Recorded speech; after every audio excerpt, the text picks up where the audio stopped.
Welcome back to another video. In this one, we're going to be going over the AQ3D classes in a tier list. And this is going to be more of a biased tier list based on my own personal experience. Now, I'm going to be excluding PvP. This is strictly going to be for PvE viewpoints of these classes and where they go in the categories. So let's get started with this, and if you guys enjoy this one, do me a favor and tap that like button, smash the subscribe, and hit the notification so you don't miss any of my content. Big thanks to all my supporters out there, especially my YouTube members. Really appreciate you guys. If you are interested in joining my YouTube membership, tap that join button down below. The warrior class. I'm going to be putting this into the B category because it is a all-around good class. This is great for soloing or for when you're with a group. It's got an awesome AoE abilities. It's a really good all-around class for beginners or for people who are pros at the game.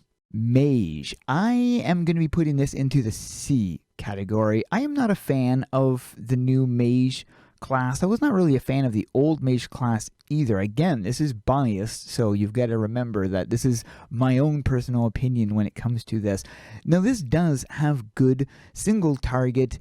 I mean, it does have some AoE as well, but it is a good ranged class. But as far as the ranged classes go, in my opinion, this is the worst one. So I don't think it quite deserves B, which I'm going to put it in the it's okay category. So it goes in C.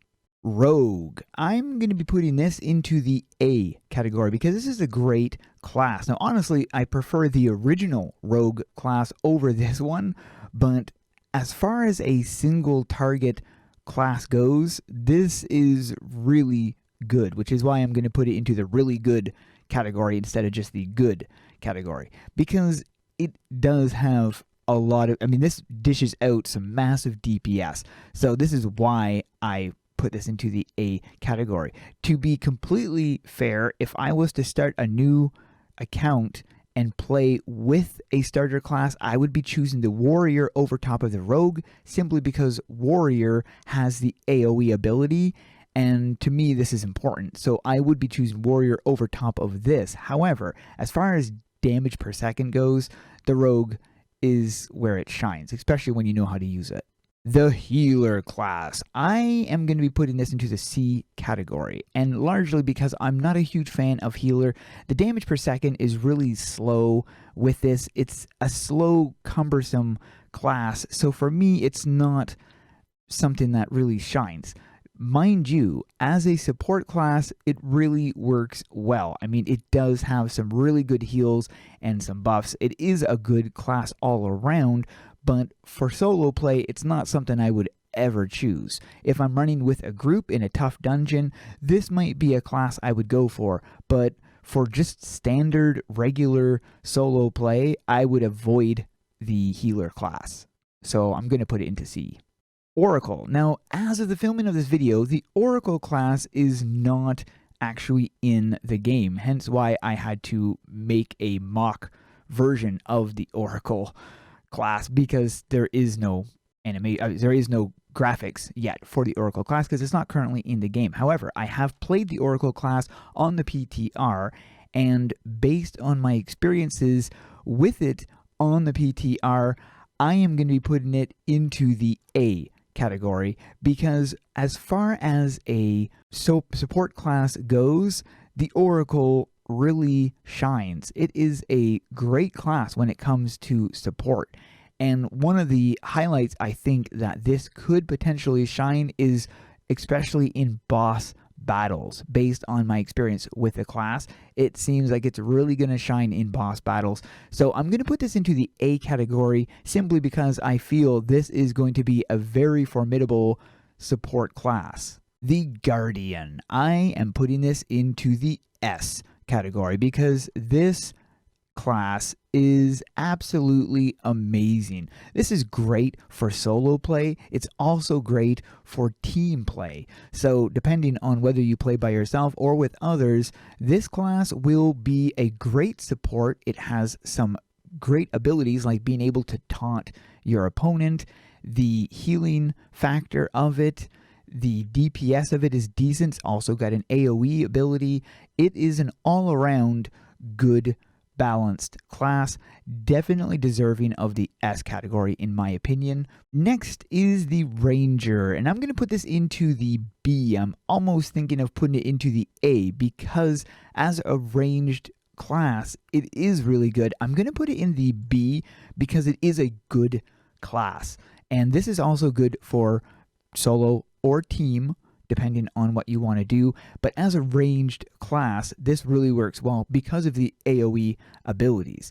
Damage per second's not as strong as another upcoming class I will mention, but it's definitely deserving of B, if not the A category. Dragonslayer. I like this class. This is an all-around good class. I'm putting this into the A category because for me, this thing really dishes out a nice big punch, especially against dragons.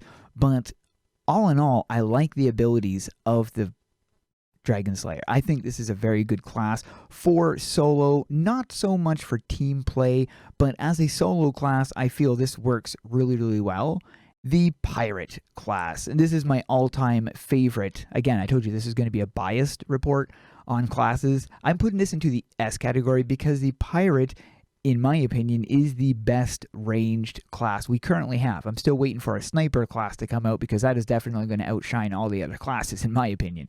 But the Pirate class is an amazing ranged class. And out of all the ranged classes, it seems to be the one that most players will go to because of the damage per second. And this thing is great for solo. It's excellent for solo, I should say, and is also very good for team play. Paladin. This, I'm not really sure. I almost want to put it here, but there are reasons to put it into here.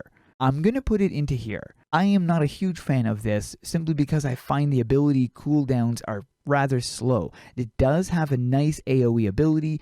As a support defense type class, it definitely works. It does what it's supposed to do, but just as an all-around enjoyable gameplay, I don't really enjoy using it. I wouldn't really recommend this for solo play unless you're in a really tight spot and you don't have Guardian. Then this would be a decent option. Otherwise, I would opt for another class. Necromancer. I'm putting this into the A category because this is a ranged class. The fact of being able to summon skeletons and other undead, this is a lot of fun to use. I really enjoy the Necromancer class. I don't use it nearly enough. I should use it a lot more because I really do like the Necromancer class. There are things about it I don't like, whereas sometimes the spawns do cause complications when you're fighting something, but overall, this is a good class, and because of the healing ability that it does have, and the attacks are pretty cool when you summon the skeletons and whatnot, so I think it deserves a Ninja. Now this is going to be going into the S category because when you know how to use this thing, its damage per second can be insane. This is a very powerful class, but it's also very complicated to use.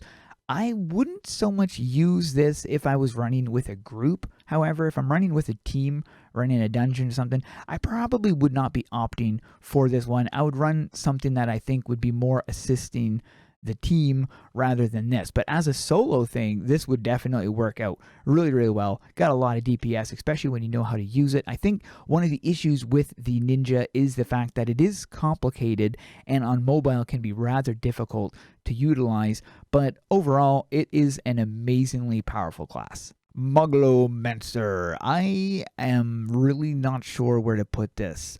It's better than good. It's not quite S tier, but it's pretty darn close. I am putting it into the A category because this is one powerful class for support.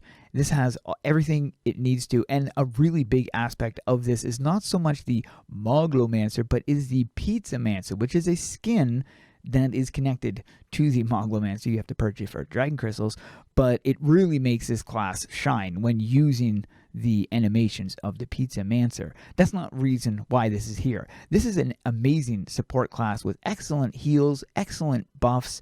It's just an all-around good class. Now, I would prefer running this with a team because by yourself, this won't be doing anywhere near as much damage as Dragonslayer or the other ones, or Guardian or stuff like that. So as a support class, I would put this into the A category. As a solo class, this is not something I would be opting for, but as a team play, this is definitely a good ticket.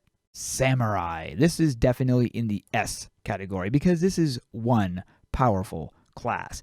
This works for teamwork and solo play, but I think it favors solo play more because it really does utilize itself very well. You don't really need a team when you're running this class, but it does have some complications. It is a bit trickier to use than some of the other classes, but overall, this is a really good class and definitely deserves the S category for the damage per second and the movement abilities that it has. The Berserker. This is also going into the S category, and the reason why is because this is one powerful class. Now, out of all these right here, again, this is a biased report, remember. The Pirate, the Samurai, and the Berserker are all classes that I use on a regular basis because these are my 3 current favorite classes because of the fast cooldowns, the RNG aspect of the Pirate, the fact that it's also a gun-wielding class, our only gun-wielding class. Samurai has some amazing movement things. Its cooldowns are nice and quick. Berserker, the cooldowns are nice and quick. It has great AoE, enjoyable combat, so that's why I opted for the Berserker. I feel it deserves the S category simply because of the damage that it can deal out and the fact that it's super enjoyable to play. It's an all-around amazing class. But there you go. That is the tier list of the current AQ3D classes. Hope you guys enjoyed this one. Let me know in the comments below where you feel these classes deserve to be. If you were to put together a tier list, where would you rank these classes? Let me know in the comments. Thanks for watching. We'll see you guys in the next one.